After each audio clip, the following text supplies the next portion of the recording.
Well, it's a big thrill to be here, and it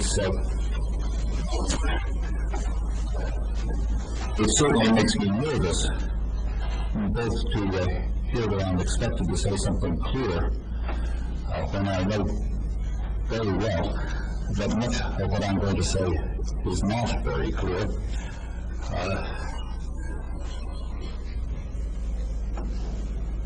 The problem that I'm addressing is in fact so elusive that I have a very hard time saying exactly what it is. I think if I could say exactly what it is, then perhaps I could say something clearer about it. I want to thank Professor Perry-Caldas for his extremely generous and helpful aid to all of us in getting here, making it possible for us. And I think I just have to say something about Quine. So much of my thinking is in some way influenced by him. And I think I should tell everybody here the extent to which he dominates some aspect of this particular scene. There are a number of us here who were his students, are his students. Bert Gavin, me, let's see, Terry Stroud, Marcia Cabell, have I got all of them? Then there are a couple of his grand students.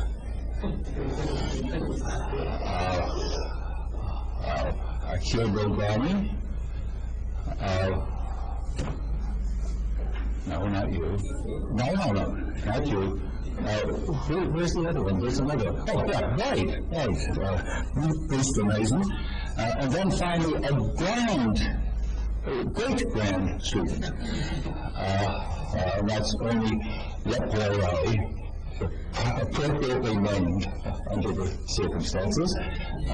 He's a student of a student of a student of Quine's. And of course, he has lots of students. I don't know if any of them are here, but if they were, we'd have to serve another generation. So that's quite a contingent of Quine followers. Well, my subject is the idea of objectivity. What accounts for the possibility of thought or judgment? I'm using the word judgment in a very broad way to cover any of the propositional attitudes, a thought of any kind that can have a truth value, or a thought, the content of which can have a truth value. How can there be sentences, propositions, or utterances of which we know that they may be true or false? I think this problem is basic to many issues in philosophy, and it's a particularly difficult one because it's so hard to know how to formulate it in such a way as to be able to say something interesting about it. I think myself that even an attempt to hazard an answer will force us to try to say something about the nature of truth, how we can know what's in other people's minds. It would require us to give some kind of analysis, or say something, anyway, useful about the notion of first-person authority. I even think that it requires clarifying the status of moral judgment, though I shan't be able to say very much about that In fact, I won't say much of anything about it. But I do think it's part of the topic. And finally, it has a relationship to standard forms of skepticism. I'll say a little bit about that in a moment. My general approach is just to try to describe the nature of thought in such a way as to explain its relationship to the notion of objectivity. Now, I'm not primarily concerned with skepticism. The difference between the problem that I'm concerned with and various traditional forms of skepticism lies in the fact that the skeptic, or even somebody who really is approaching the problem of skepticism, has to first take skepticism seriously before he can propose an answer or a refutation.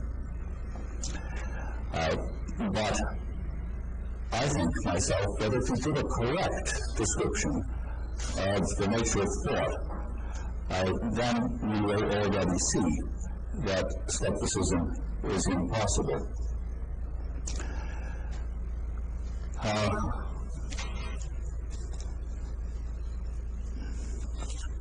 Now let me start out with some very simple reflections.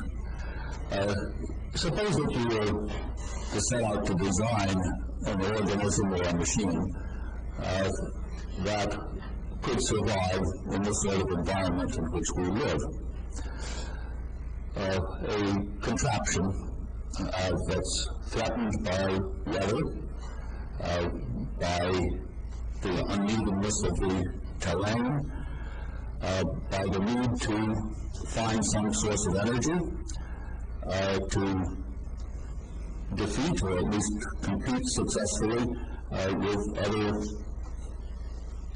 contractions that might be also looking for fuel, perhaps ward off enemies, and so forth. You would certainly give it a lot of the attributes that we have, and indeed that many animals have. Some ability to move over various kinds of landscape, devices for manipulating medium-sized objects, some kind of digestive apparatus or some way of converting energy, sense organs, defensive devices of some kind, and surely the capacity to learn. Now, I don't think that any of those things amounts to thought. And the problem might just be put, what would you have to add to give this contraption thought? You also might ask, what would be the point of adding anything to it? The contraption that would have the attributes that I described could certainly make mistakes, but they would be mistakes only from our point of view. That is, we designed it with certain purposes in mind, and it might not satisfy those purposes to our satisfaction. But the idea of being dissatisfied with what it's doing wouldn't be an ability that the contraption I described would have. There's no reason, given just a few things I've mentioned, to attribute to it the concepts of error or mistake.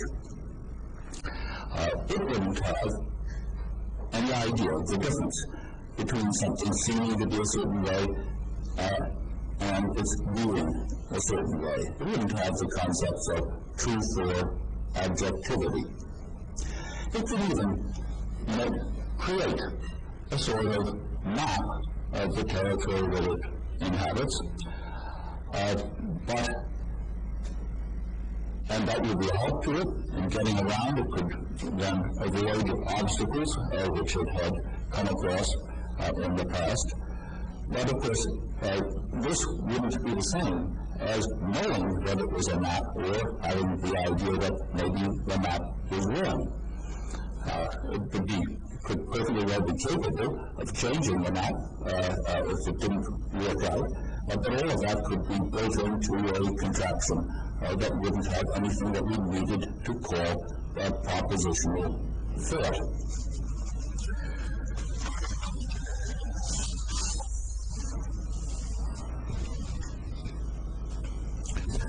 Now, as I said, the problem is to get started with this issue in a way that will allow us to make some progress with it. And I don't expect to get very far today, but I will get started. And as time goes on, the problem itself will take on a certain form. Of course, it's going to be a form that I give it.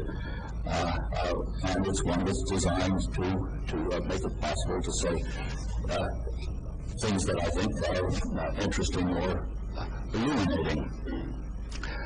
The general method could be described simply as saying, I'm going to try to describe what is involved in being able to entertain any thought at all. It's a description. Define any of our thoughts, that is, our beliefs. So you can't really call what I'm doing epistemology, because the question of whether we're justified in thinking the things we do is not a problem I'm concerned with. The reason I'm not concerned with it is that I simply think if you correctly describe belief, for example, you will already see that it is in general justified. I've been trying for several years to come clean about the relationship between the kind of thing that I'm doing and standard forms of skepticism. One of the people who keeps trying to make me say the right thing, or what he thinks is the right thing, is Richard Rorty. Rorty is always scolding me for claiming that I have shown that there's something wrong with skepticism, or answered the skeptic, and indeed I have certainly hinted at that, or perhaps done more than hint. Perhaps I've said there is an answer to skepticism. Rorty says, no, I shouldn't try to answer the skeptic. I should just tell the skeptic to get lost. Well, I don't know if that's exactly what I want to do, but I think Rorty has got a point. I think that if we're clear about what thought is like, then we necessarily see that standard forms of skepticism of the senses or skepticism about other minds must be false. Now, this is not the same thing as saying that skepticism is unintelligible. At least sentences like, we have no reason to believe in an external world, or we have no reason to believe that other people have thoughts like our own. These sentences are perfectly well formed, and they're made up of words we understand. So there's no reason to say that these sentences aren't perfectly intelligible. They're just false. Of course, they couldn't be false unless they were intelligible. So if there's any point to saying that skepticism is incoherent, what that must mean simply is, if you're clear about what thought is, then you know that sentences like the ones I just read are false. So skepticism, so to speak, can't get started. So skepticism is not unintelligible, it's not incoherent, and it's false. Now, I'll have more things to say about that, but in a way, not in the ordinary sense of trying to construct an answer to the skeptic. I think that the attitude and method that I'm adopting are what has sometimes been called naturalism, because I start by accepting common sense or science, and then go on to ask for a description of the nature and origins of such knowledge. A successful outcome of the attempt to give such a description will, or so I'm claiming,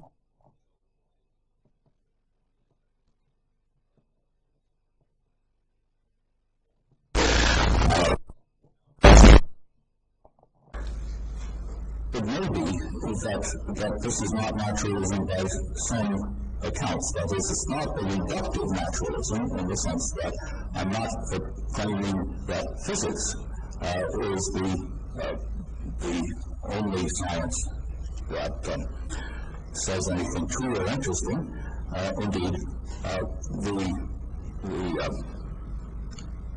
general kind of theoretical structure that I'll be describing and defending couldn't be part of physics as far as I can see. In fact, I think I have reasons for saying it couldn't be.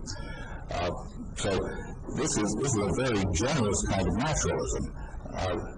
The naturalism comes in just the fact that it's descriptive rather than justifying in its character, and it doesn't see any point in looking for the kind of justification that philosophy has very often in recent centuries been looking for.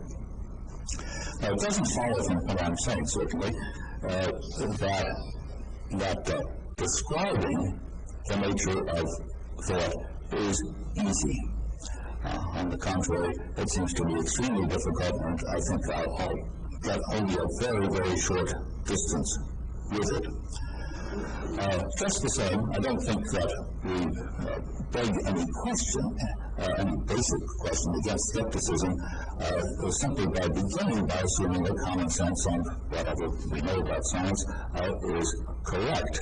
This is, as Russell pointed out, we may find, it's a conceivable situation, that we find that if what we believe is true, then it has to be false. So Russ himself argued, of course, at one point, his science, he said, shows that what we think to be our knowledge of the world depends on the mediation of the senses, and this in turn shows that our claim to knowledge is invalid. So it seemed to him at one point anyway that skepticism follows from the assumption that science is true. I don't myself accept at least one vital step in Russell's argument, so I can't follow it, but the fact that one can argue in this way is enough to show that the naturalistic approach doesn't beg the question against the skeptic. Now, to my surprise, I have to say, it finally dawned on me that in one sense, my beginning, at least, of this enterprise is Cartesian. I say I'm surprised because I've always described myself as being as anti-Cartesian as you can get. But it's Cartesian in the sense that I begin with the same thing that Descartes did. I know that I have thoughts, and I then ask what follows from that. I have to say, the only step that resembles Descartes is that first one. That is, I start out with acknowledging that I have thought, and then I ask, what is thought? That is, what follows from the fact that it exists. From there on, I leave Descartes behind. Just the same, it is an interesting and curious fact that there's even that much similarity. Now, there are a number of things that one can say about the nature of thought, which I don't think advance the subject very far, but perhaps it's good to get them in the open because they show that there are a number of ways of talking about it. A judgment, or a thought, is necessarily characterized by the fact that it has a content that can be true or false. Don't worry, please, about my using words like the content of a thought, or words like proposition. Before I get finished, those words will not be doing any work. But they're very convenient for getting started. One of the most basic forms of judgment is belief. But you can't have a belief without understanding that beliefs may be false. Maybe some of them can't be, but at least some of them certainly can be. And you have to know that if you have a belief. So I'm beginning the process of describing the nature of thought. One of the characteristics that it has is you can't have a thought without knowing that a thought may be false. A second thing, all of these are trivial in one sense and obviously related to each other. You can't have a thought unless you're capable of being surprised. That is, it has to be something that can happen to you, that you think something, you believe something, and you yourself know that it has turned out to be wrong. I'm taking surprise to be something that doesn't have any simple behavioristic definition. There are ways, of course, that we notice that people are surprised, but I'm eager to distinguish between, let's say, the behavior of an animal which thinks it's buried its bone somewhere and discovers that it's not there. I'm anxious not to suppose that the kind of behavior that you would describe that way, or you might describe that way, really involves thinking. That is, really involves surprise in the sense in which I'm using that term. To recognize the chance that we may be wrong is to recognize that beliefs concern something that is independent of our thought. In other words, that thought concerns or can concern, often concerns, something that is objective, not in any way based upon our thinking about it or our other mental events, such as having sensations of one kind or another, in addition to having thoughts. So the notions of truth, objectivity, failure, and so forth are all directly connected with the possibility of thought. But none of these of us can explain how it is, or what it is, or what's required to have the concept of objective truth. For example, the notion of surprise, or the frustration of expectation, can't explain having the concept of objective truth, because we can't be surprised, have an expectation, unless we already have the notion of objective truth. To be surprised is to recognize the distinction between what we thought and what we come to think is the case subsequently, namely something different. Now, another way of putting this problem, which you're all familiar with because it's how we often start out trying to teach people some philosophy, we would never know anything about the world around us if it weren't for the stimulations of our sensory organs. There might be some exceptions to that claim, but they're not of any importance to what I'm saying now. But how can just stimulations generate thoughts of anything at all? particularly anything outside of ourselves. Why should or how can such stimulations refer or, let's say, generate reference?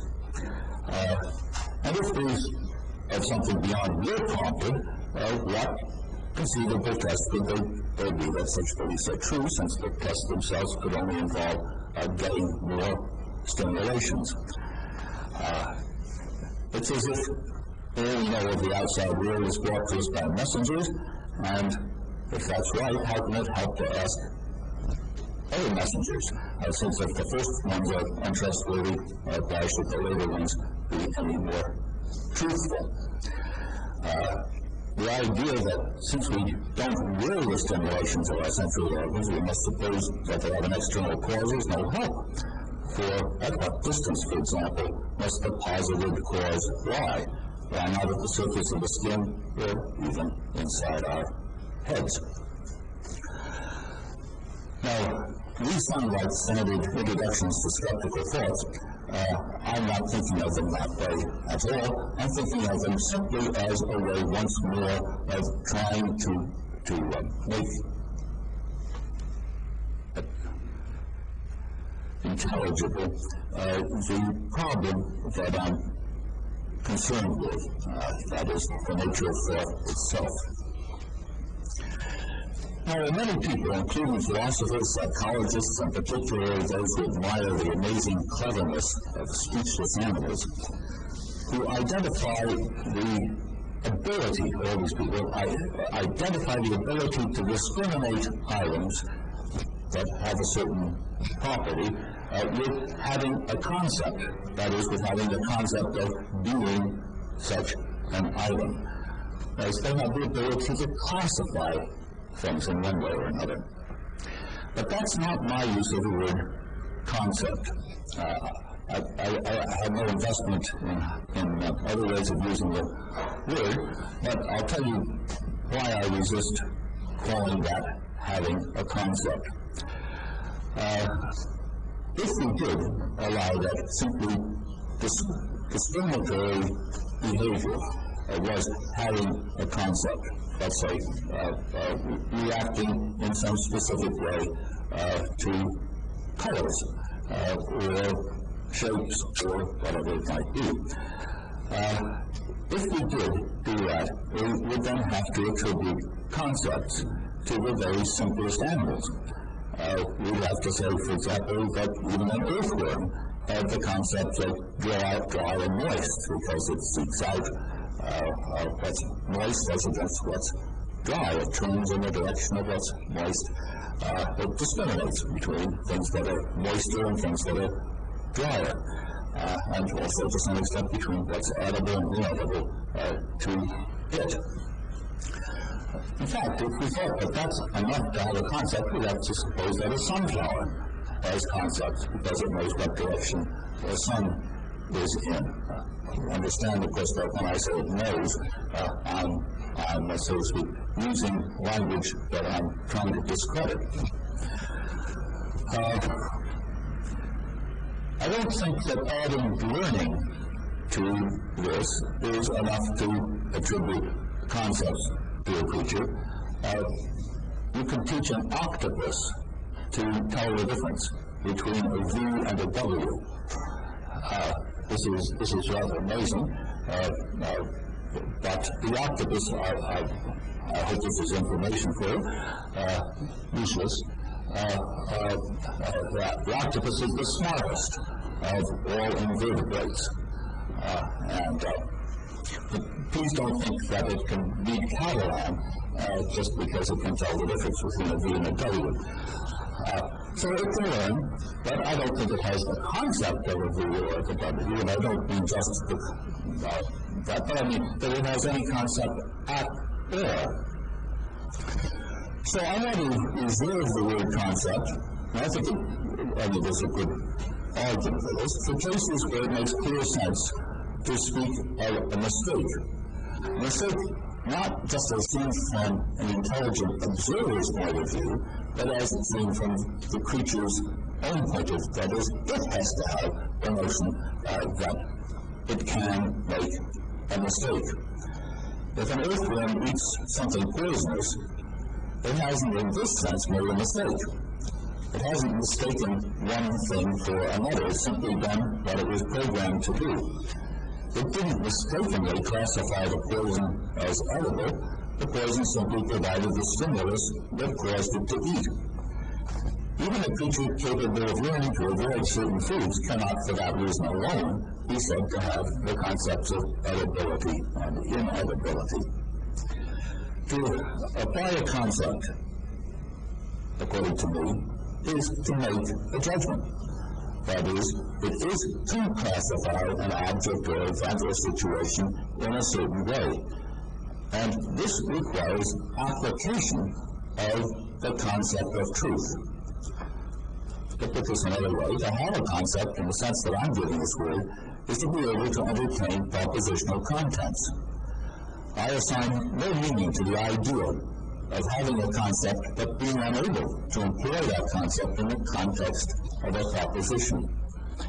It may seem that one could have the concept of, let's say, a tree, without being able to think that or wonder whether something is a tree or desire that there be a tree. But this would amount to no more than being able to discriminate trees, to act in some specific way in the presence of trees. And this, as I said, is not what I would call a concept. So, let's say, given the theory of evolution, it's not difficult to imagine an explanation of the faculty of discrimination. A hummingbird, for example, survives because it's programmed to feed on flowers in the red and infrared range of colors. And those are the flowers that contain the foods that sustain a hummingbird. But, as I say, that's not enough for having the concept of something red or infrared or whatnot, because the hummingbird doesn't have the idea that it's made a mistake. All right, since I said, all of these things go together. To have a concept, to entertain propositions, to be able to form judgments, to have command of the concept of truth, to have the notion of something objective. If a creature has one of these attributes, it has all of them. Now, to accept this thesis is to take the first step toward recognizing the holism, that is, the essential interdependence of various aspects of the mental.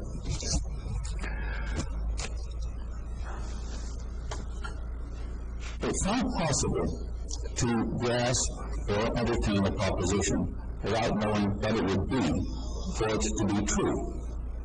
And without this knowledge, there'd be no answer to the question what proposition was being grasped or entertained. I don't mean that all propositions necessarily have a truth value. That would be to have a theory of propositions, which I don't have. But some people might say one expresses the same proposition each time one says, that man is tall.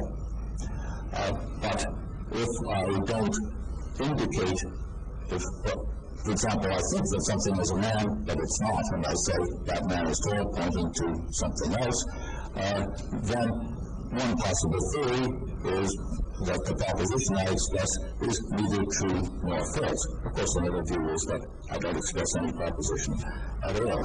It doesn't make any difference to me which of these we say. The point is, I'm not committed to the idea that all meaningful utterances have a truth value.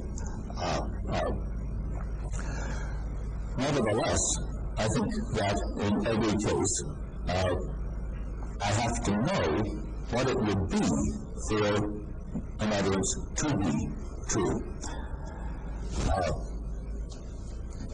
Now, that's not the same thing as to say you have to be able to tell whether what you've thought or said is true or false, much less to know whether it's true or false. If the world were to come to an instantaneous and unforeseen end, no one will or could know that it came to an end at that instant. But this doesn't prevent our understanding the proposition that the world will come to an end at that instant. Now, in order to understand a proposition, you have to know what its truth conditions are. But one may not be at all interested in the question whether a particular proposition is true or false. I know what it would be for it to be true that it rained in Perth, Australia on May the 1st, 1912, but I don't care. I neither believe nor disbelieve that it rained in Perth on May the 1st, 1912. I don't even wonder about it. The attitude I have toward the proposition of belief, doubt, wonder, hope, fear determines how, if at all, I regard its truth. But if I have any cognitive attitude toward it at all, even one of total indifference, I have to know what its truth conditions are. That is, what it would be for it to be true. So I think, and presently I'll argue, that I know the truth conditions of every proposition that I'm capable of expressing or considering. Now, to know the truth conditions of a proposition, you have to have the concept of truth. There's no more central concept than that of truth, since having any concept requires that we know what it would be for that concept to apply to something, to apply truly, of course. And the same holds for the concept of truth itself. To have the concept of truth is to have the concept of objectivity, the notion of a proposition being true or false independent of our beliefs. In particular, when somebody who has a belief or who holds some proposition to be true or false knows that that belief may be true or false. Okay, I keep saying the same thing over and over again. I'm aware of that. Now, to get a little way into holism, because this is part of describing what it is to have a thought. To have any thought at all, whatever your attitude toward that thought is, that is, whatever your attitude toward the content is, whatever that means, I say, entails believing a lot of things. If you wonder whether you're seeing a black snake, you have to have an idea of what a snake is. You have to believe things like this. I mean, in order to believe that you're seeing a black snake, you have to believe things such as a snake is an animal. It doesn't have any feet. It moves in a sinuous way. It's smaller than a mountain. If it's a black snake, then it's a snake and it's black. And if it's black, it's not green. Since you wonder what you're seeing, you must know what seeing is, and that seeing requires the use of eyes, that you can see something without touching it, and so on. Now, I don't want to give the impression that there's some fixed list of things that you have to believe in order to wonder whether you're seeing a black snake. Maybe you don't believe any of the particular things I listed. But the point is, you have to believe a lot of true things if you're going to wonder whether you're seeing a black snake. Because you have to have some idea of what a snake is. And to have that idea is to know something about snakes, something true. Because if you knew nothing true about snakes, it wouldn't be snakes that you were wondering about. So, I say, you can't have even one belief without having a lot of true ones. Though there's not any particular list of true ones that you have to have in order to have any particular thought. Now, these remarks about holism don't give very much idea of the scope and importance of the subject. But I would say a little more about it, though as these talks go on, I will say quite a lot about one or another form of holism. Indeed, everything that I say depends, in a very important respect, on the truth of various aspects of holism. Now, you might consider, I'm going to say something in a preliminary way about various forms of holism. You might think, first of all, of dividing holisms into those that concern thought and those that concern language. If I understand him correctly, for example, Jerry Feder thinks that maybe holism is true with respect to thought, but not true with respect to language. Well, it's a form of holism to hold that there's no point in making this distinction, and that was my own position. I think what we say in this respect about thought, we have to say about language, and what we say about language in this respect, we have to say about thought. A further account of the reasons for saying this will come out as I go along, not today, but presently. But maybe it'll help now to point out that the cognitive distinctions that we're capable of expressing in language are the same distinctions that we're capable of making in thought. And pretty much the other way around, though not necessarily. If one thought logically entails another, or provides a degree of rational support for it, the same logical and confirming relations hold between the sentences that express these thoughts. If a thought is true or false, or neither, then so is the sentence that expresses the thought. Now, these obvious facts are enough to make it highly plausible that whatever holistic constraints hold for thought hold also for language, and vice versa. There remains the consideration that some thoughts may be beyond our verbal powers to express, or perhaps beyond the power of any language to express. But it's unlikely that, even if this were the case, it would affect the application of holistic concepts without regard to the distinction between thought and language. For the moment, I'm just going to assume that this is the case, and I hope that as I go on, I can make this plausible. Incidentally, I don't think that all of the things that we say about holism apply to language and to thought in exactly the same ways. There are some differences, but I don't think at this point that they matter.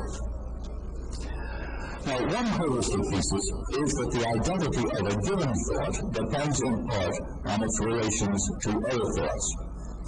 The simplest question we can raise about holism, therefore, is whether a creature could entertain a single thought. Since if a creature could entertain a single thought, it would be plausible to hold that even given more than a single thought, each thought would be essentially independent of other thoughts. That is, there wouldn't be any constraints on the combinations of thoughts that were possible. And in this case, the relations among thoughts might be irrelevant to the content of thoughts. Well, what would it be like to have a single thought? I believe, say, that the sun is now shining. Clearly, a creature might act in certain ways as if it believed that the sun was shining. It might inhabit sunny places, stay out of the shade, in some cases take off some of its clothing, put things to dry in the sunny places, put on its sunglasses. It would be easy to design a machine to which we would not attribute a single thought, but which would do all of these things. Most of us are not seriously inclined to say that a thermostat or a thermometer thinks that its environment is at a certain temperature. But that's, in effect, all that the creature that acted in the ways I've described would be acting like a complicated thermostat or thermometer. So before we say a creature believes that the sun is shining, we have to ask for evidence that the creature understands what it is for the sun to be shining.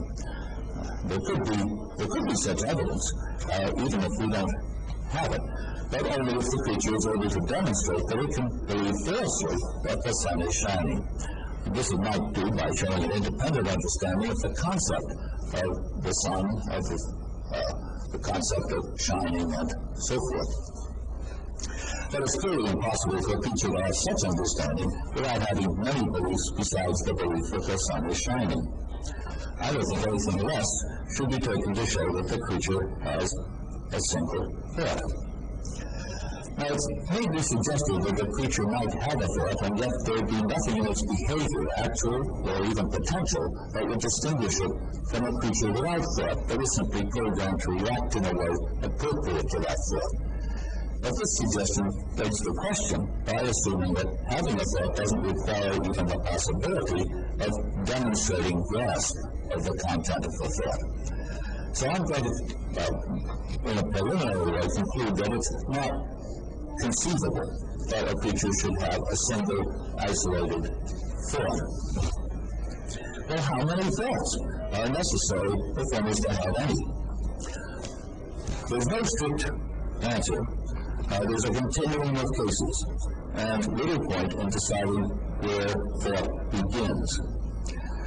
As I'm going to argue, there are certain conditions of thought that must be satisfied if there's to be any thought at all, and some of these can be satisfied in the absence of fully developed thought.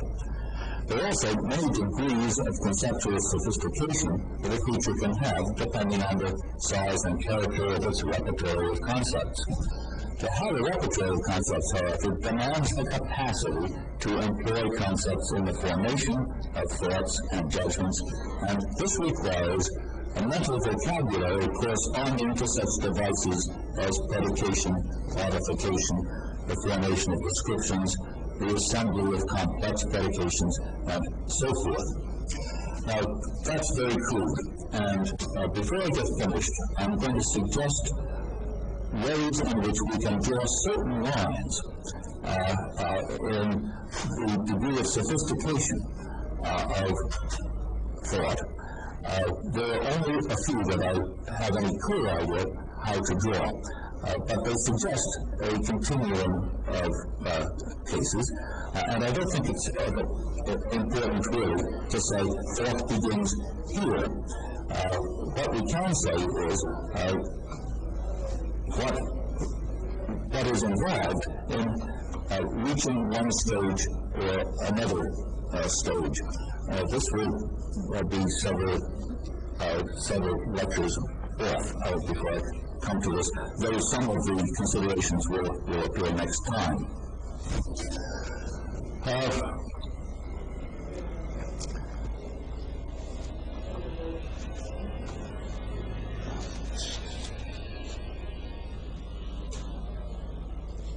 Now I come to a further distinction among aspects of holism.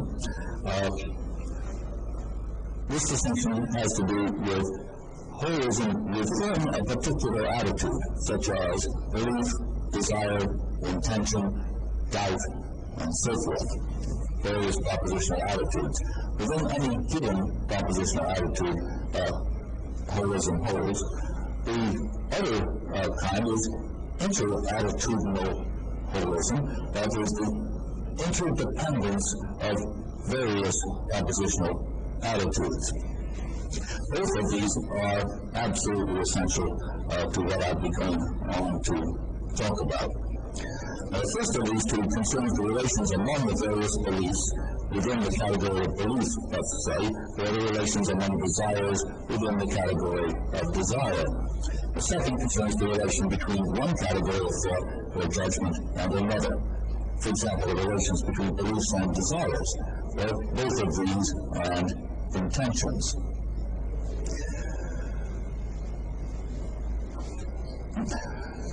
Now, intra-attitudinal holism, that, for example, within the category of belief, requires not only that there be a lot, though not interesting to ask how many, that there be a lot of thoughts, if there's to be any, but also that these must be related to each other in certain ways. That is, they will form a structure, and it is in the description of the kind of structure that's necessary in order to have thoughts that I hope to make some degree of progress in these lectures. Now, some of the kind of interdependence of thoughts that I have in mind is already supported by the arguments that I gave for why you can't have a single thought. if you're to believe that you're seeing a snake, requires that you have many beliefs about the nature of snakes, then it follows that if enough of these further beliefs were to change, so would the belief that one is seeing a snake. It doesn't follow, of course, that if a single belief changes, all the others must change. Some partisans of holism, for example, Kuhn and Feuerraben, have made such a claim. But I think more often it's been the readers of Quine and other holists who have read this consequence wrongly into the holist doctrine. Quine did, of course, emphasize holism in Two Dogmas of Empiricism and in many, many later writings. But he never asserted that a change in one belief or in the meaning of a single sentence entailed a change in all the rest. His expressed views, in fact, directly refuted such an implication, for he emphasized that if the totality of one's beliefs implied a consequence which experience one forced one to abandon, one could make changes in one's total theory in many different ways, all of which would normally leave much of the original structure intact. In other words, a change in one place would necessitate other changes. This is obvious, in fact, since beliefs recognized as directly tied by logic to the order of belief would have to change, but in general these changes would be far from universal. The prudent theorist, Quine maintained from the beginning, would strive to conserve as much of the old as he could when adjusting his views to new evidence. Here are a couple of analogies. Any change in the tension on one part of a spider's web will change the position of every part of the web. The spider depends on that. That's why he can sail off to one corner, and if a fly is caught anywhere in the web, the signal will reach the spider. But many possible adjustments in the tension elsewhere in the web would preserve the position of most of the parts. Let me give another example. Move just one thing in an airplane, and the center of gravity of the plane will change. So will the relationship of every object in the plane to the center of gravity change. But if you change the center of gravity by putting a heavy weight in the front, let's say, all you have to do is to put something that in the tail of the plane in order to keep the center of gravity in the same place. So, although everything depends upon everything else, nevertheless, if one thing changes, not everything else has to change. You can compensate for the change in various ways. Also, even this picture of holism exaggerates its impact in two respects. A change in many everyday beliefs, though it would call for a change in infinitely more, may have very little influence on most. I've been talking, and here's the second point, and that's the more important one. I've been talking as if there were a definite thing that you could call the content of an individual thought or utterance. At much time, I'm going to argue at some length that this is not the case, and indeed that it doesn't make any sense. The process of specifying the content of a thought or utterance is something that does make sense, but it doesn't require that we suppose that there is a definite, or indeed any, object that is in or before the mind of the speaker or the thinker, or that there's such a thing as the meaning that an utterance or a sentence has. When we say that two people have the same thought, we mean their states of mind are similar enough to enable each to interpret the other. There's a respect in which they can understand each other. This doesn't require that there be any things or entities which are or even could be identical. The bugbear of anti-holists like Friedrich is the worry that if we're holists, we can no longer compare what is in one mind with what is in another, or we can't understand what anybody else says. If comparison of thoughts or interpretations necessarily rests on relevant similarity rather than identity, this worry should evaporate. It's the difference between putting the emphasis on identity of contents, identity of meanings, and putting the emphasis on acceptable interpretation. Since I, in effect here, following Klein, would put the emphasis in the second place, I'm not worried by the idea that holism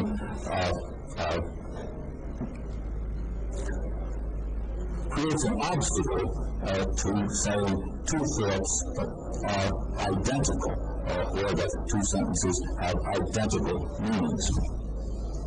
The principle behind intra-attitudinal holism is simply this. One of the ways the states of mind we call propositional attitudes are identified and individuated is by their relations to other such states of mind. When these relations are limited to obvious logical relations, very few people will disagree. The point becomes important when, with Klein, we give up the analytic synthetic distinction. For then we have no way of distinguishing between the relations that define the state of mind, or the meaning of an utterance, and those that are merely contingent, and so don't touch content. But it's well to remember that giving up the idea of a firm line between the analytic and synthetic doesn't mean giving up the idea of a continuum in which some connections among thoughts are far more important to characterize a state of mind than are others. Thus, my belief that it's raining today probably contributes essentially nothing to the content of my other beliefs about rain, except those that are logically related, while my belief that rain is caused by the condensation of drops in water-saturated air contributes a great deal.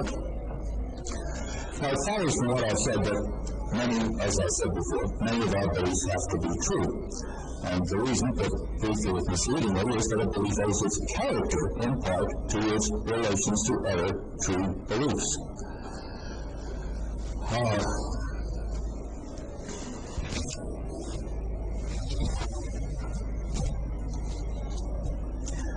Now, when I say that to have any beliefs at all, any thoughts, indeed, we have to have a lot of true beliefs. It doesn't follow from this, that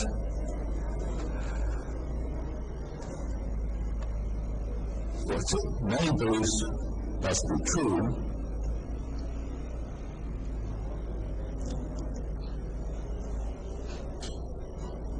nevertheless, most beliefs can be false. Now, this is just a tricky remark, and it's dangerously ambiguous. What it means is, with respect to most of our beliefs, any particular one may be false. It doesn't mean, with respect to the totality of our beliefs, most may be false. For the possibility of a false belief depends on the environment of truths. Now I'll say a little bit about inter-attitudinal holism, though I don't want to talk very much longer because I don't want to take up all of our time. The minute we consider the relations among various desires, or evaluative attitudes quite generally, we see at once the relationship between belief and desire. Most of our ability to apply our evaluative principles, including our moral principles, require belief. We have things that we have general things we want to achieve. We have ends, values, principles, and so forth. To apply them in particular cases require that we believe that particular cases are cases. I think that sharp knives are better than dull knives. I think this is a sharp knife and that's a dull knife. I conclude this knife is better than that knife. But here we see that the second evaluation, the one that, so to speak, causes action, is derived from a general value by way of a belief. This, of course, is completely obvious. Beliefs and desires are both required for intention and for intentional action. belief is even more directly required for many other propositional attitudes. You can't be pleased that something is the case without believing that it is.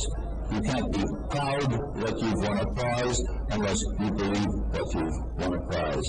You can't be angry that somebody has cheated you unless you believe that the person has cheated you, and so forth.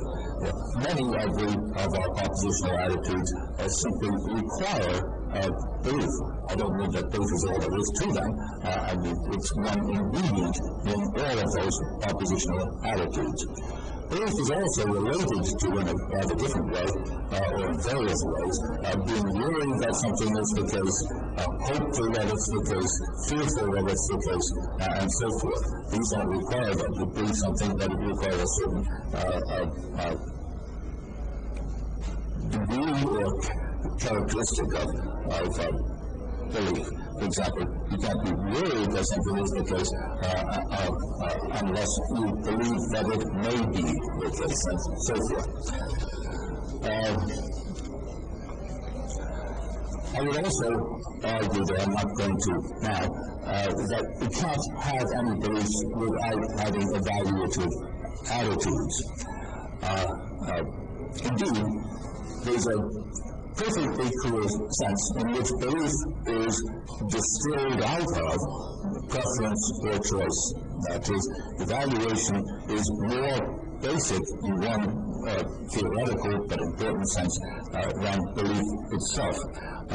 This emerges as soon as we think about decision theory, where belief, indeed, subjective probability, that is, degree of belief, is extracted from a pure preference or choice.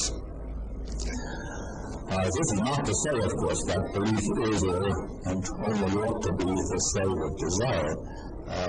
It's not to say that either one is the slave. It's just to say these relations between the various propositional attitudes are ones that are essential to the nature of those attitudes and even the existence of those attitudes. Finally, among the most important of these interrelations, I'm going to argue that having any of the propositional attitudes, at least in any fully fledged way, depends upon having language. This requires a lot of argument, and of course, it's a thesis that I'm going to maintain, which many people reject, and probably will continue to reject after I've given my reasons for saying it. Nevertheless, it's an important part of the general argument that I'm going to give. So just to look ahead to where part of this is going to come out, I'm going to say you can't have beliefs without having desires and a language. You can't have a language without having beliefs and desires. You can't have desires without having beliefs and a language. No one of these is possible without the other two. I'm not going to argue that there may not be more attitudes than those three. I think of meaning as one of the propositional attitudes, because what I'm concerned with is the use of language. That is, utterances, making utterances, which we assume have a meaning. So meaning, belief, and desire are the basic trinity that I'll be talking about. I'm going to argue that they're all interdependent, and that this both creates the possibility of saying something helpful about the nature of thought, and it also creates a basic problem. Well, my strategy, I'll just sum up. My strategy, as I said, is in one respect Cartesian. I did actually begin with the fact that I think, and I've asked what follows from that fact. And one of the things that follow, I've suggested, By the existence of a multitude of beliefs, many of which must be true, command the concept of truth, of objectivity, the idea that beliefs may be true or false, and that their truth or falsity does not, in most cases, depend upon me. Now, aside from this shared starting point, my epistemology, or whatever it is almost totally non-Cartesian, because I don't assume, as Descartes and endless idealists, empiricists, and rationalists have, that empirical knowledge depends upon indubitable beliefs, nor that the contents of our beliefs may, in principle, be independent of what lies outside us. In other words, I'm an anti-foundationalist, and I've left the door open for various forms of what's nowadays called externalism. So far, of course, I haven't said anything at all to show that skepticism is untenable.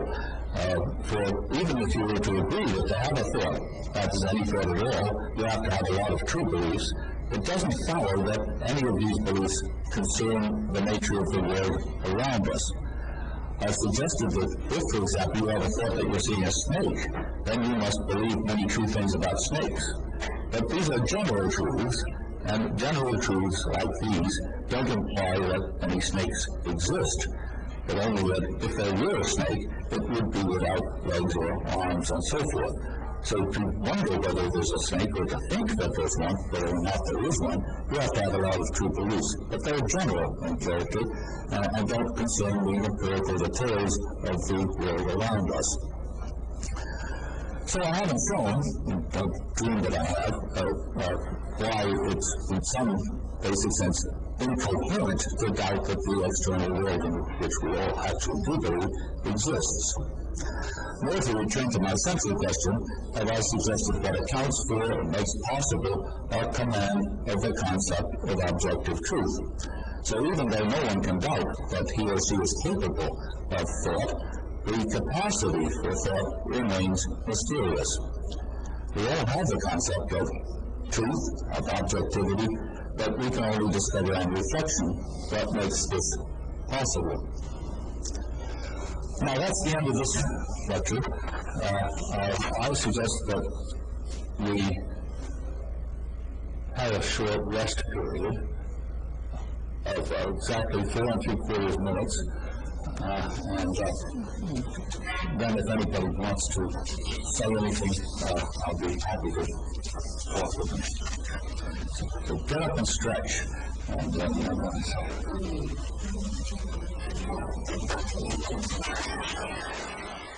human condition from inside it. And one might ask, where else could one give a description of anything from?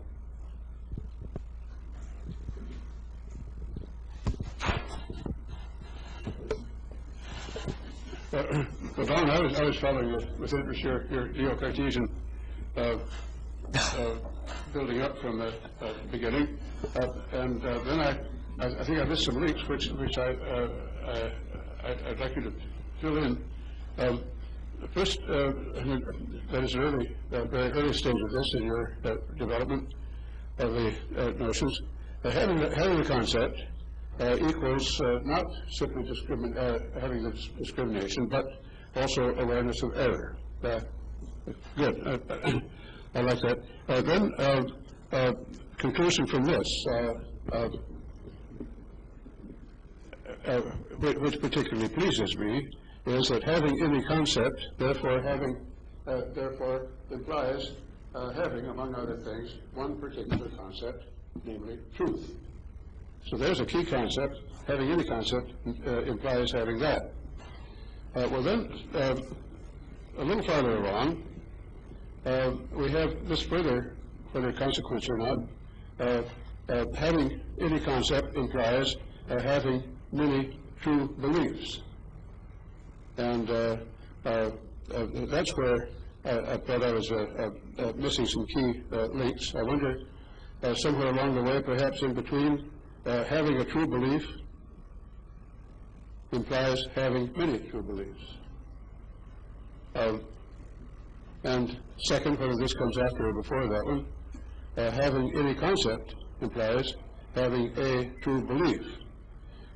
Get those two in, and I guess we got the conclusion that I was looking for. Maybe B comes first here. Having any concept implies having a true belief. Having a true belief implies having many true beliefs.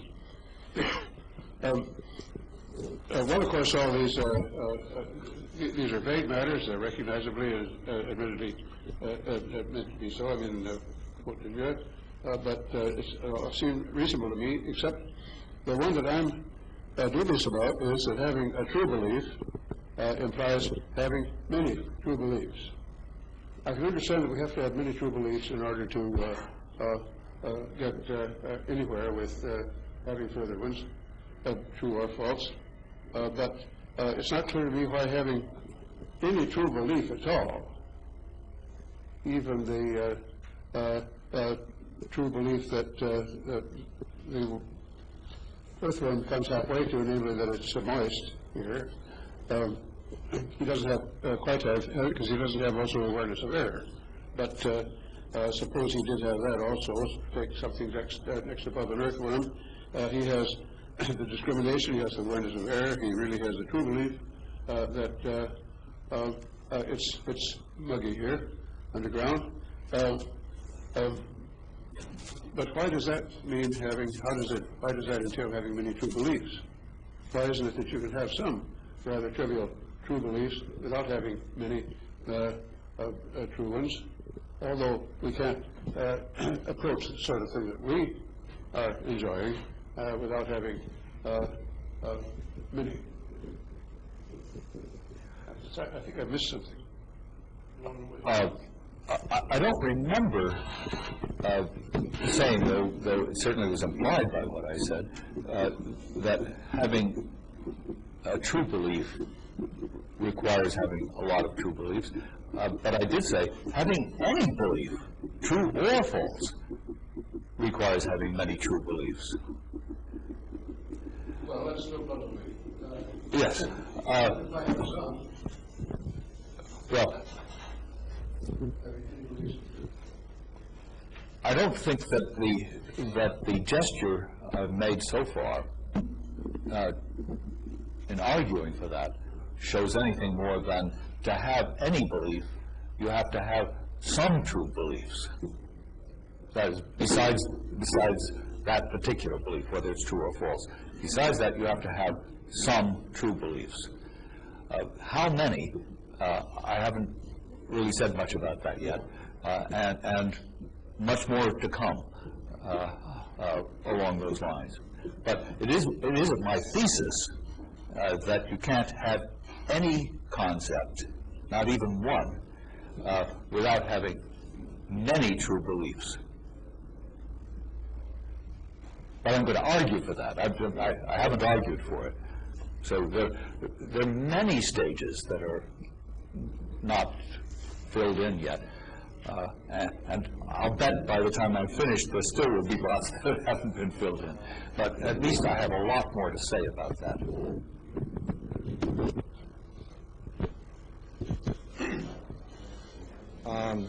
The first point is that when I wrote my dissertation 17 years ago, the first sentence in the dissertation was that I see Donald Davidson's philosophy as a Kantian rejoinder to Quine's Hume.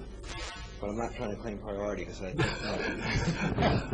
And the second thing is that tomorrow when we have more time for discussion, I'll try to articulate without trying to defend what I think Fodor's views are about holism vis-a-vis your views.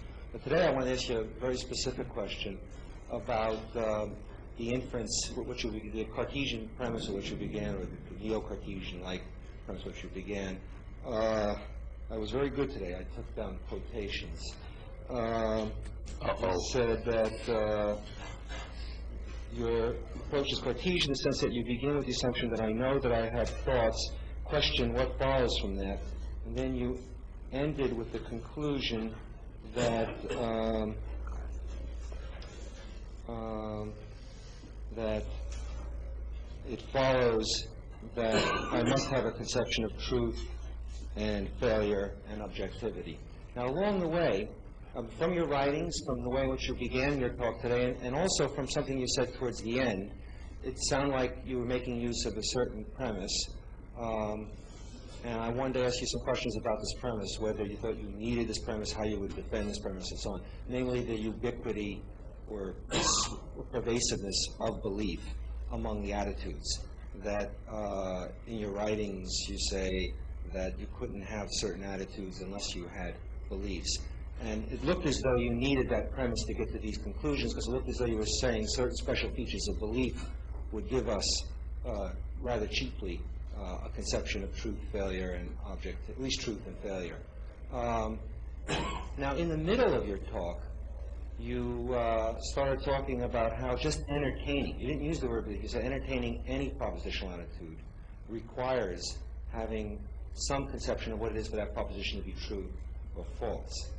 Now, I actually like that better, because it seems to me that if you want to use the ubiquity of belief in order to get to the conclusion that in order to have any thoughts you must have a conception of truth and failure and objectivity, then you have to give some kind of hairy metaphysical argument that there couldn't be a thinking creature with some attitude like shmaleef or something to that effect, which was different from us insofar as it could have a shmaleef without having a belief. And I don't know how you would go about arguing that. In fact, the gestures that you made towards defending the ubiquity of belief were all the form of kind of phenomenology or enumeration of the attitudes that we're familiar with, like hope and fear and so on, and quite correctly saying that they presuppose some conception of belief. So I guess the first question is, do you think you need the ubiquity of belief assumption in order to get the conclusion about the conception of truth, failure, and objectivity? And if you do need it, how would you defend it in the sense of how would you defend the claim that there could not be a thinking creature with attitudes perhaps different from ours unless it had beliefs? Yeah, well, I see two questions at least.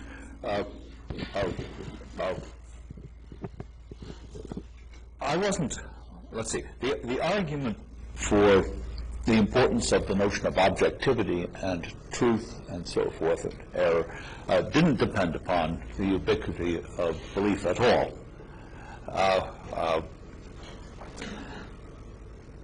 I don't think I have a premise of ubiquity of belief.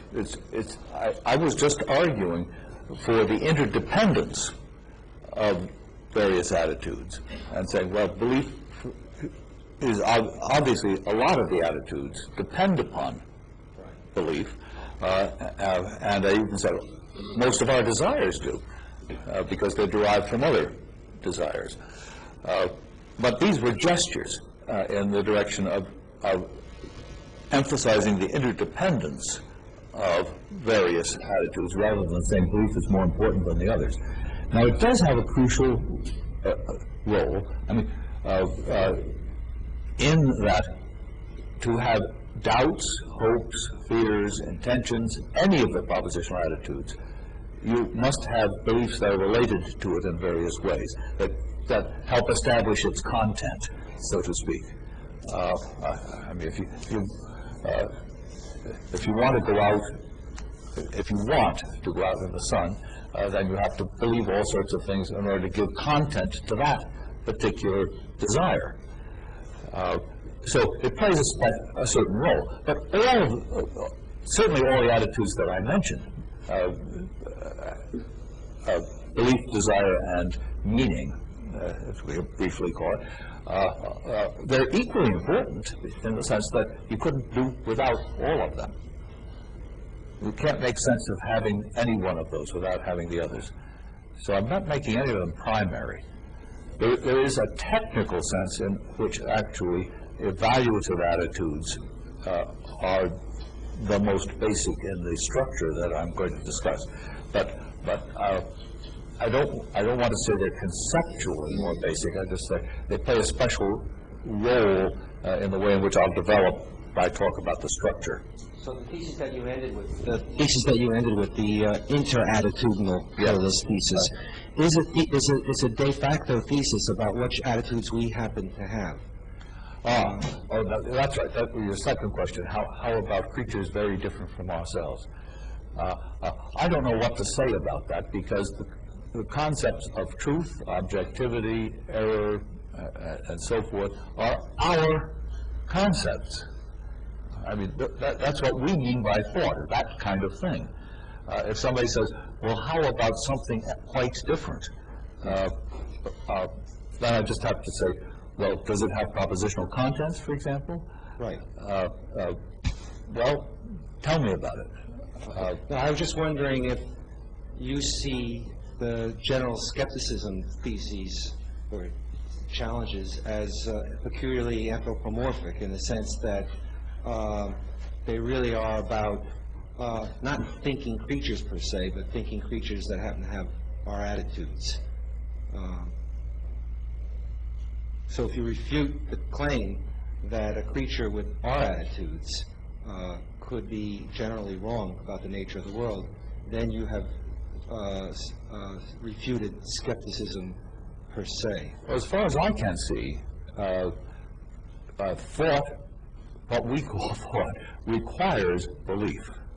Okay. And if I'm right that belief requires language and desire, then there can't be a thinking creature that isn't a lot like us. Right.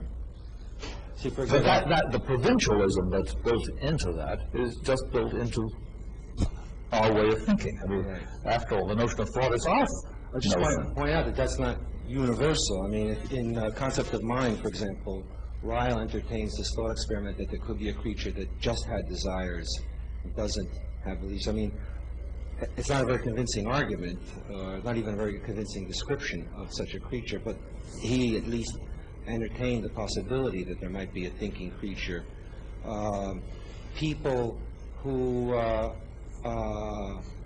not moved by the thought and talk paper, like an old colleague of yours, Dick Grandy. When I was trying to run this paper past him years and years ago, Yeah. he said, well, sure, bees have thoughts, they're all desires.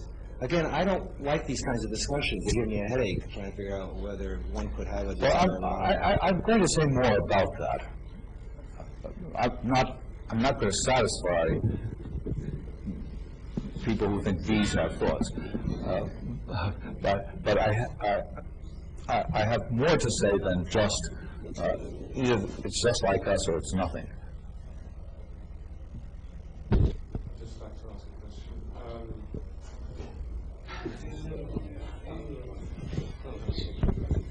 Have two of them. I just want to clarify something, because very little has been said about language. Yes. Now, presumably, because you've proposed is holistic, and you've developed the idea that propositional attitudes depend on an interaction of beliefs, desires, and language, and presumably to solve the problem of identifying or of knowing that other creatures, no matter what they're like, whether they're machines or they're earthworms, are capable of having thoughts, then presumably they must be able to speak. Yes.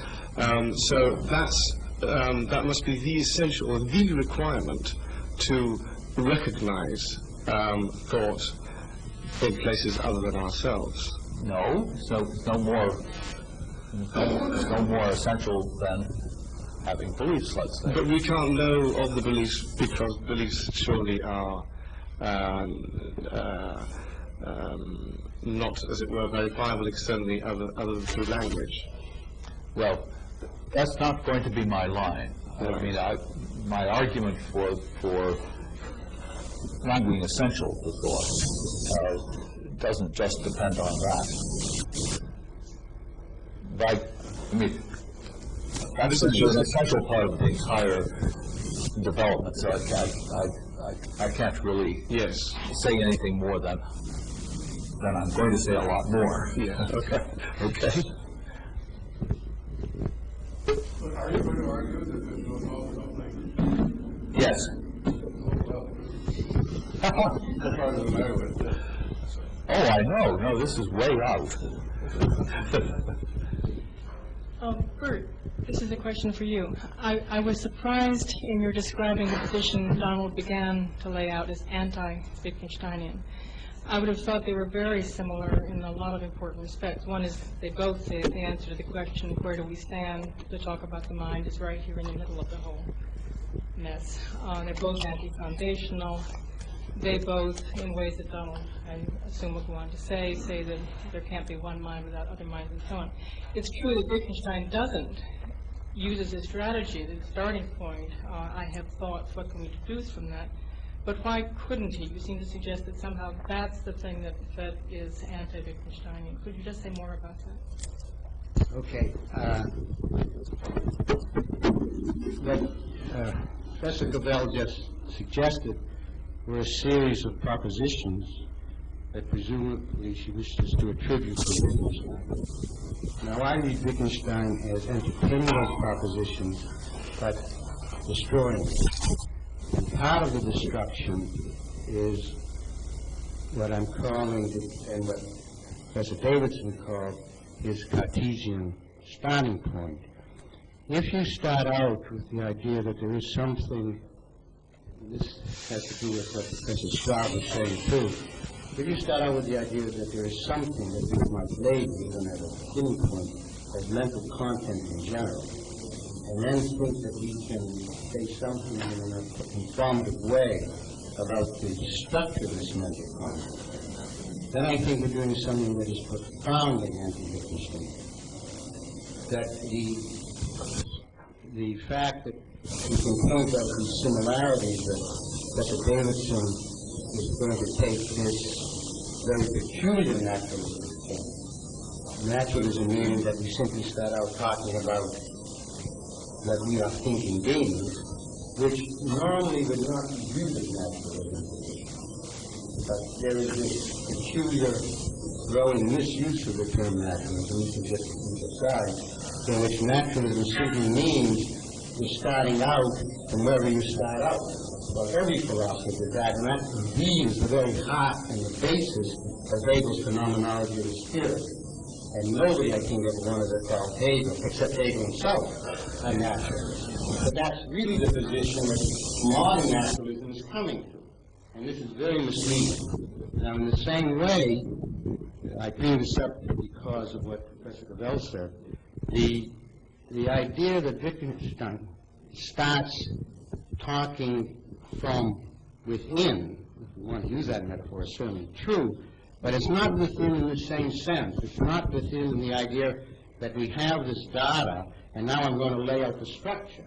What he wants to show, I would argue, is that all such structures are intrinsically misleading and lead you astray.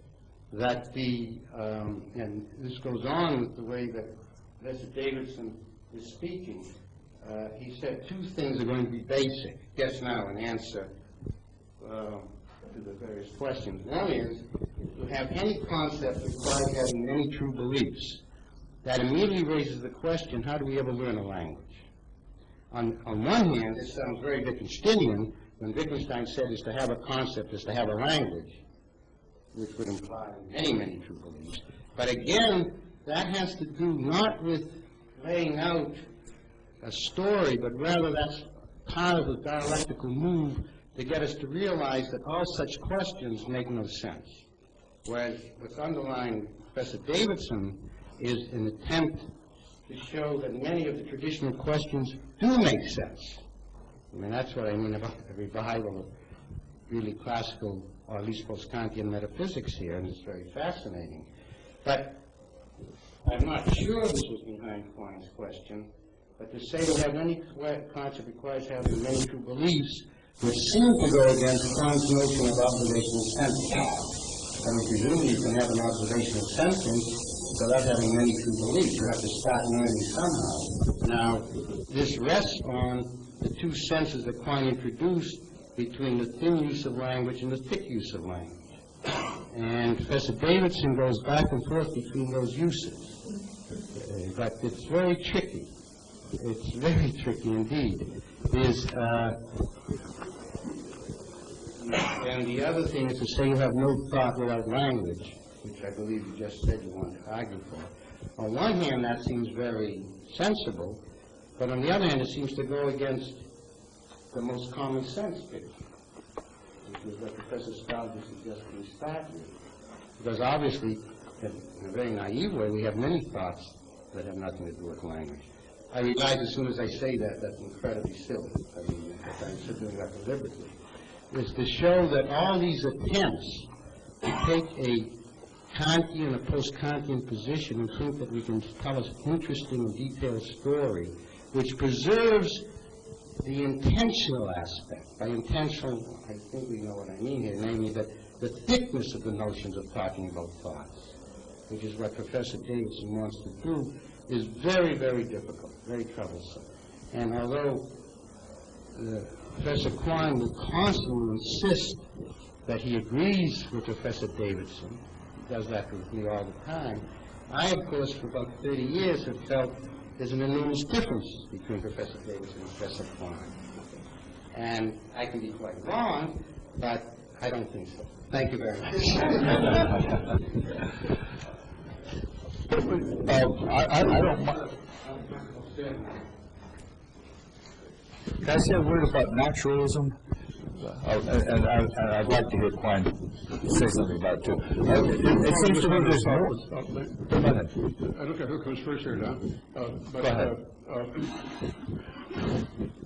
On the face of it, common sense considerations, it seems so clear that we have thought about language. I think of the, well, I agree with Watson that most thinking is subvocal talking. That seems to be very reasonable. Most, but by no means all. And I think what's more plausible is that all thinking is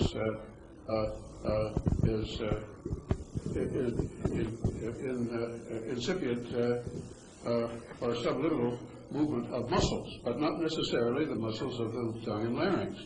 And I think of engineers and artists who do a lot of their thinking, or I guess symbolizing with pushes and pulls of the muscles of what the relationship is between this building and that lake or whatever in the scene, or the engineer who's thinking how what little cam or screw or whatever is going to solve his mechanical problem, and he has a hard time putting it into words.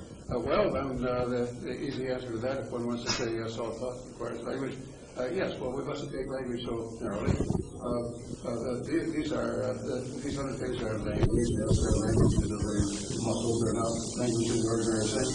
And at that point, I wonder whether there's any future.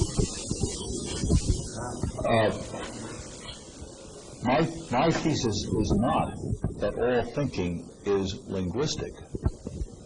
I don't, in fact, even at this early stage, I said, I'm not assuming that anything we think we can say.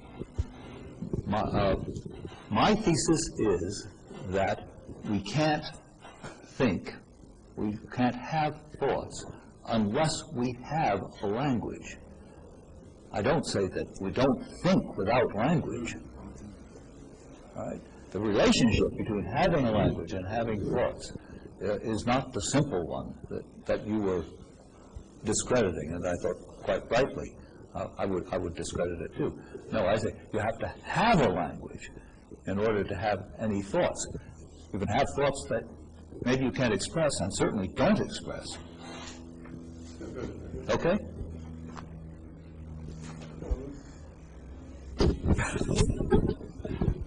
You will, in lectures to come, say something about those misguided animal lovers who then do somehow have, such as those who think that chimpanzees and orangutans, who I think don't have language in any normal sense of the term. Your view is that chimpanzees do not. You will say something to mollify them.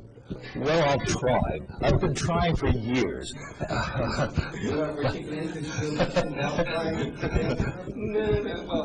I don't expect to succeed. For years I've gone around giving talks about why animals can't think, and everybody hates it.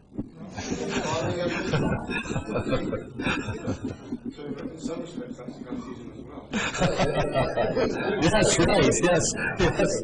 But I will say, I will soften that a little. Naturalism. I don't pretend to know how the word ought to be used, and you can certainly set me straight. But I think it's a little more. I mean, what I'm calling naturalism involves a little more than you said, because it does mean giving up the idea of justifying our knowledge. Well, it's not just anti-foundationalism, it's a matter of giving up justification completely. So you would not say you're engaged in a transcendental reduction at all? That's why you kept emphasizing description? Yeah. And that is indeed what Hegel thought he was doing versus Kant. All right. That's okay. I mean, since I have no idea whether you're right about the historical part, I'm not worrying about that at all.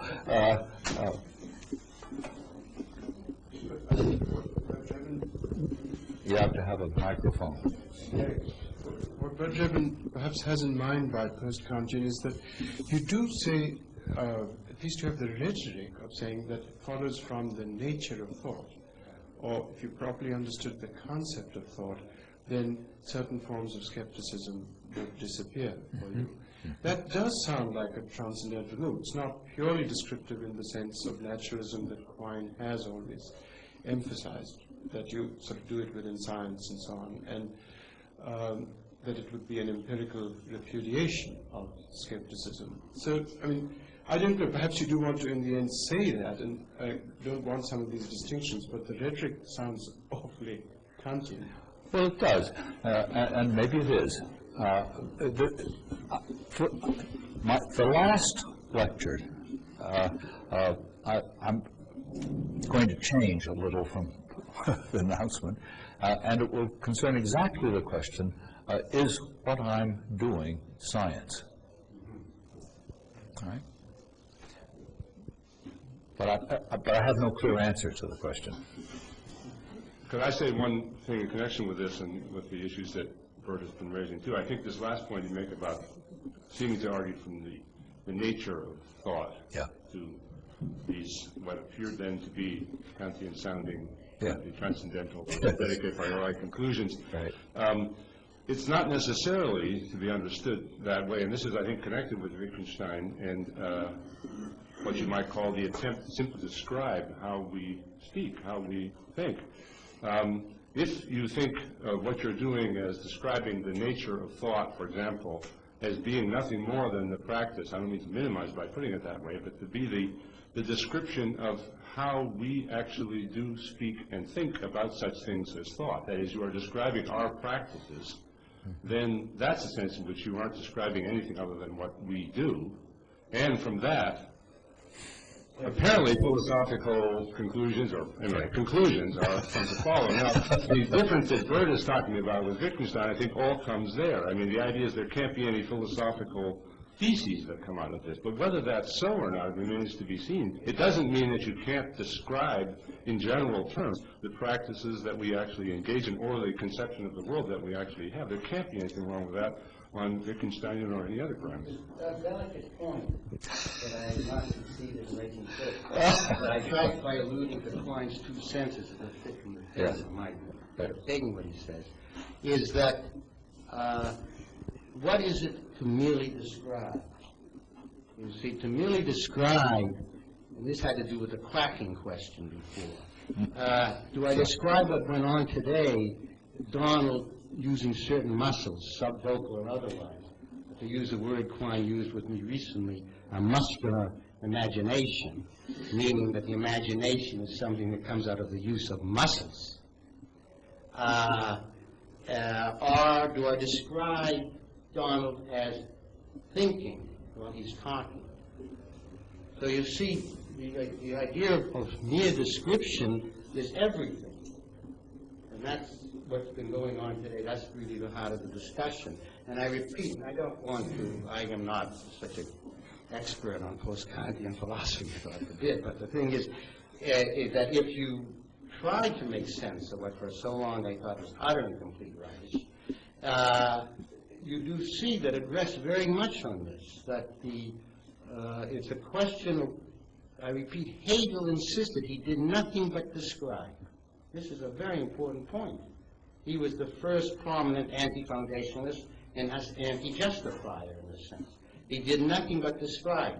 Well, I don't know who's truly in this room, but at least for those of us I do know, the last thing in the world we would say about Hegel is that he merely described.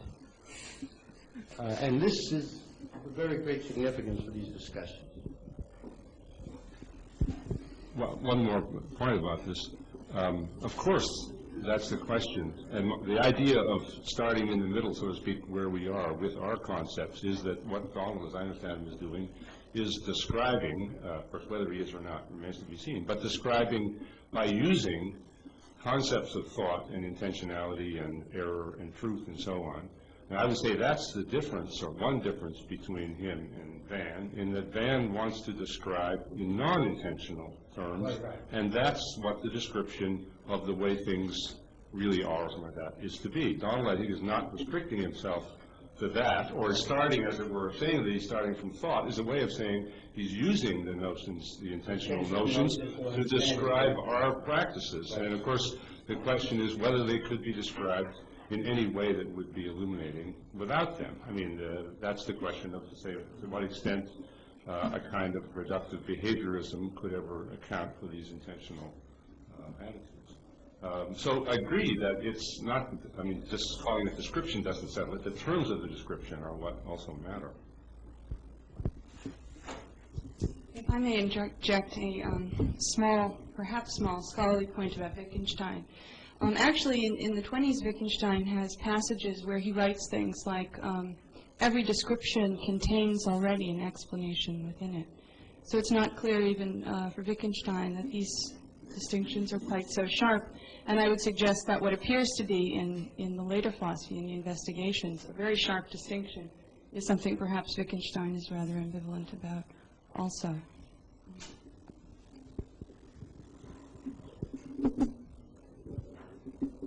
Well, I certainly agree that describing and explaining are in many cases not to be distinguished. I mean, if we describe an action as writing a name, we've already explained why the person was moving his hand in a certain way. We just described it, but we also explained it. So, sure, explaining, describing, and on the point of using intentional notions, my position is subtle,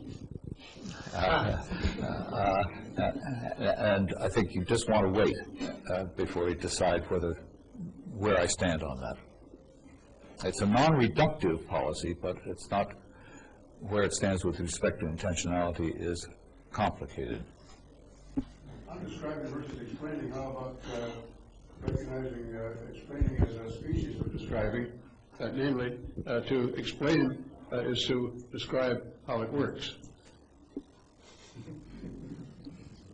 Good.